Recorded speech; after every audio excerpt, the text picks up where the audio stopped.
Hi everyone. Finally, the most awaited IPO of Zomato is open for public subscription.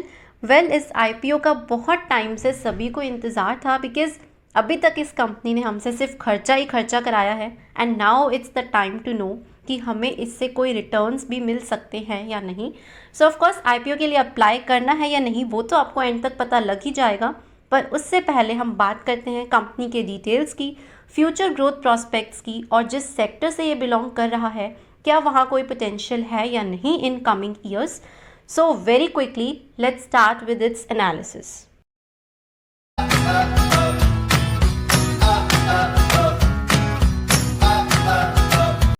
Zomato started its online food service platforms in 2010, and clearly it took many years for Zomato to become a unicorn because when it started people were not that much aware of using online platforms and they were having lots of doubts over its use. But now with advancement in technology and taking a step towards digitization, we are not only accepting the use of online platforms, in fact got addicted to their use as of now. And because of this, today Zomato is one of the leading online food service platforms and one of the most downloaded food and drinks application in India, especially in last 3 years. So Zomato का revenues mainly दो parts में divide हैं. That is, number one is B2C offering, that is business to customer, in which they are providing food delivery and dining out services where customers can search and discover restaurant, order food, book a table and make payments for dining out at restaurant. Their gross order value increased by 8 times, that is from 1300 crores in 2018 to 11,200 crores in 2020. And second जो revenue का source है, that is B2B, business to business segment, wherein they supply high quality ingredients and kitchen products to restaurant with the help of Hyperpure, which they started in 2019 because they believe that they can only be viable if they help restaurant industry grow and succeed more than what it could do without them. So Zomato is clearly the platform which is connecting all three of them, that is customers, delivery partners and restaurant partners.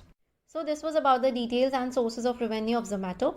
Now coming over to its valuations. तो valuations देख के तो definitely ये IPO उतना attractive नहीं लग रहा, लेकिन सिर्फ losses देख के हम किसी भी कंपनी के फ्यूचर को प्रिडिक्ट नहीं कर सकते by ignoring future growth potential in their sector.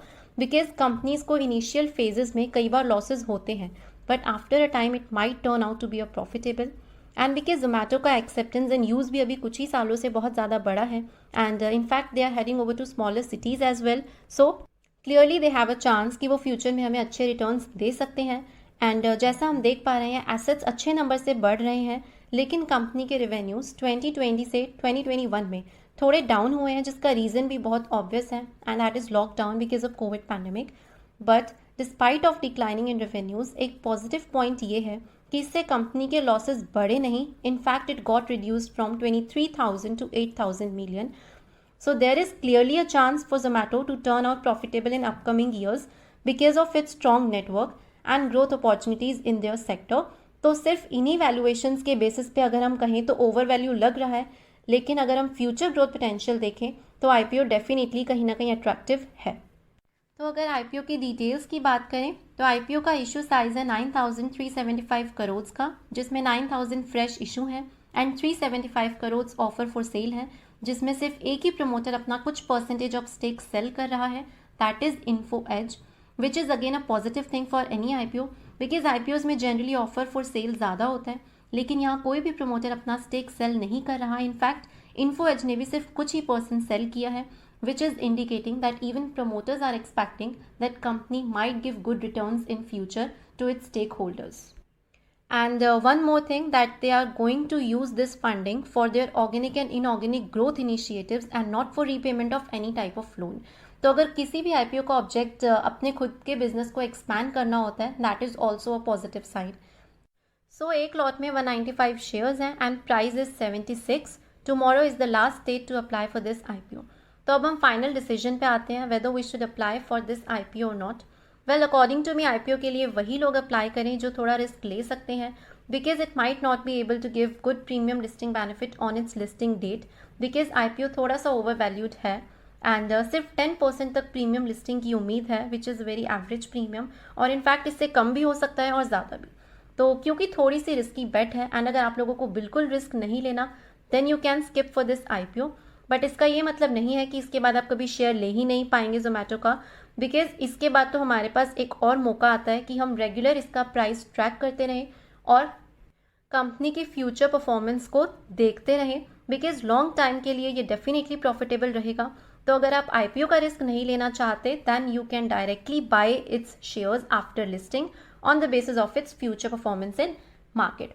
लेकिन अगर आप लोग अप्लाई कर रहे हैं एंड आपको अलॉट हो रहे हैं, सो 195 शेयर्स में से माय पर्सनल ओपिनियन इज कि आप 50% लिस्टिंग डेट पे सेल कर सकते हैं एंड बाकी 50% फ्यूचर बेनिफिट के लिए रख सकते हैं।